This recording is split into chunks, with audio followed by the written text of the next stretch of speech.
Hello and welcome to Lotus Turbo Challenge 2 on the Commodore Amiga, and well, this is a sequel to Lotus Esprit Turbo Challenge, also by Sean Southern and Andrew Morris. But this time, instead of just having Lotus Esprit, we have the Lotus Elan, which we can just see here.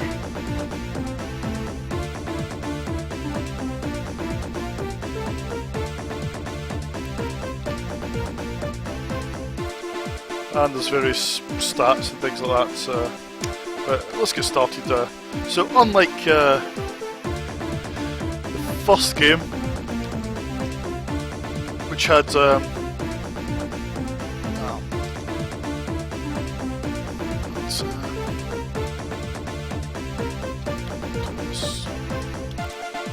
unlike the first game, which had a series of circuits, and you had to race for position. This is actually you race against the clock over a series of stages, a bit like a sort of rally course. But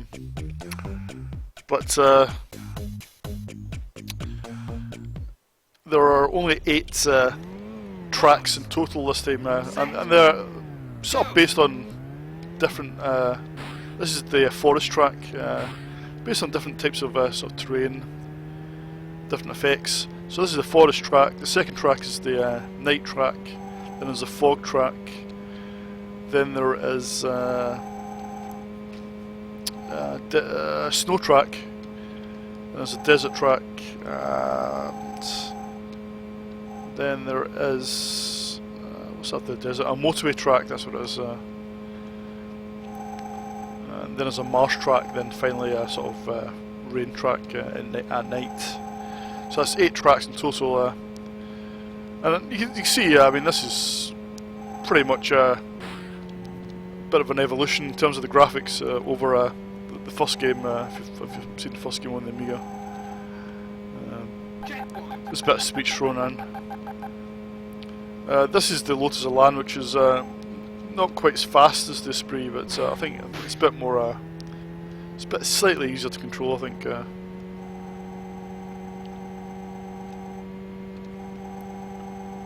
And the game also offers a split screen 2-player mode, and it also offers a link-up mode where you can actually have 2 Amigas linked up. You can have up to 4 players in the game, and I used to do that, take my Amiga around to my friend's house, and it's quite good fun in 4-player modes.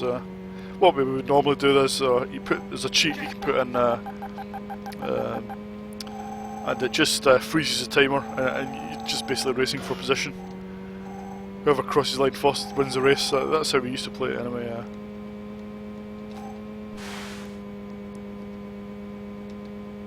Because sometimes if we were particularly shit at the game, you'd always run out of time and it'd be game over.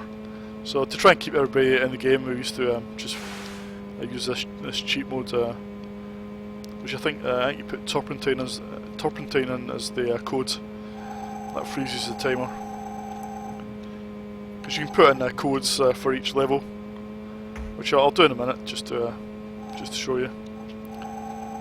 So this is the forest track. What I'll do is I'll just quit the game now. I'll put in a code just to show you some of the later ones.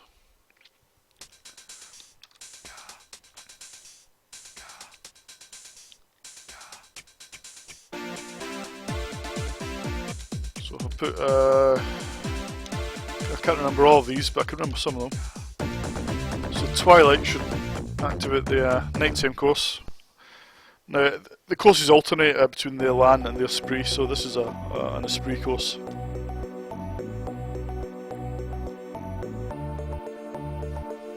I think this tunes it as a bit of a rip-off of Depeche Mode's is it Waiting for the Night? I can't remember.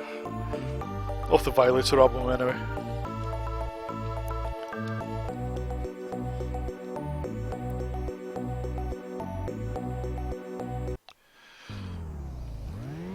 Marks. Set.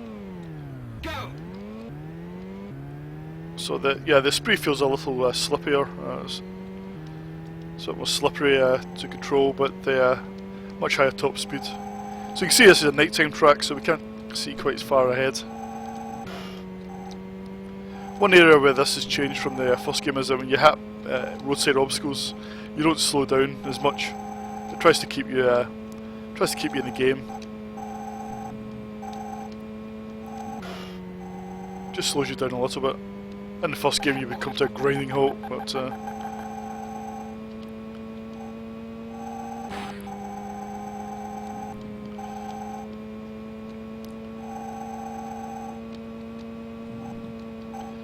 yeah, I can see the speed is really great.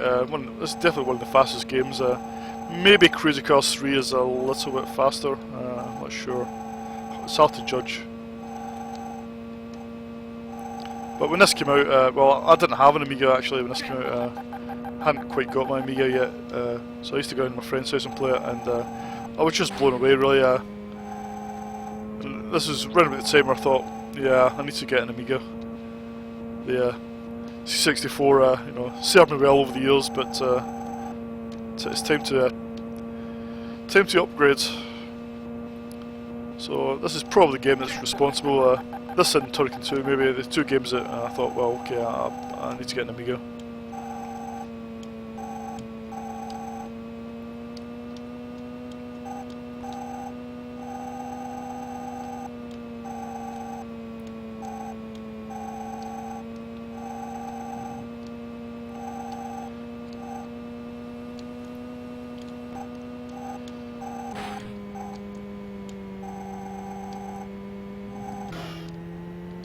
I'll just quick show you one more track, then that's it, just to give you an idea of the game.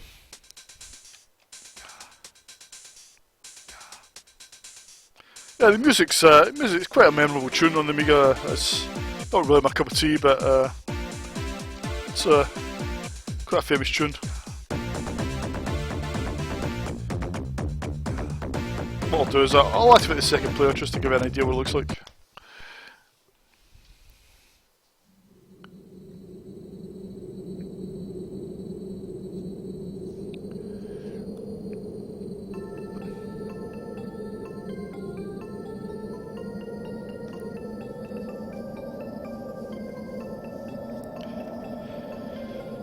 The sound effects are okay. The car sounds a bit like a Hoover, to be honest, and it's the same sound effects that were in the first game, and I think they reused them for the Supercars games.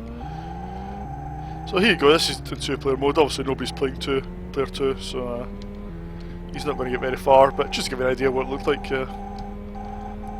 What happens is, as the snow builds up, the track starts to become fainter and fainter until you can barely see it. And obviously it's quite slippery, and there's ice patches as well, just to throw in further obstacles.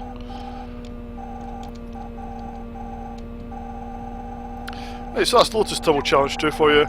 I think this is still quite a good game, well, a great game for its time, but it's still quite a good game to play even today, I think. Yep, I'll give this 9 out of 10, I think. Because can't really fault it, to be honest. If you do prefer the racing for position instead of racing against the clock, you could play Lotus 3, which gave you the option to do either on any track. So it's probably a bit more flexible in terms of that. But I don't think Lotus 3 was. I don't think the track design was as good as it is in this game. It doesn't feel quite smooth on an A500 anyway. On an A1200 it's perfectly fine, but it's a little, the frame rate's not quite as good on 500, I think. But yeah, this game doesn't have any problems with the frame rate. Brilliant game. 9 out of 10. See you in the next video.